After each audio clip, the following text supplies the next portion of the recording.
Keep the ball rolling, dear Taurus, and that is the most profound message that shows up in your forecast today. Now, the reason I'm saying keep the ball rolling is because what you're doing is working. There are moments where you can easily convince yourself, based on what you're looking at, based on the stories and current circumstances, that what you're doing isn't working. And you have to be really careful of such moments.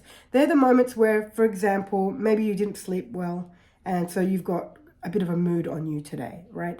Or maybe you haven't eaten, foods that are nourishing and supporting, and then the mood comes back in. And so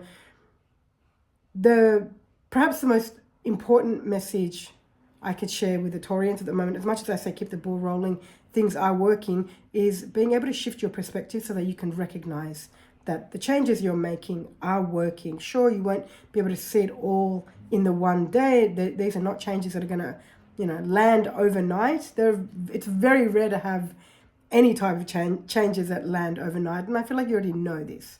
However, what are the things that you can do in your life right now that support you in your health, most importantly, your sleep, things of that nature, that can help you keep this ball rolling so that you can work on shifting your perspective and starting to see, oh, there are changes taking place, and oh, I can see the results are starting to come through. That's the space we want to be operating from.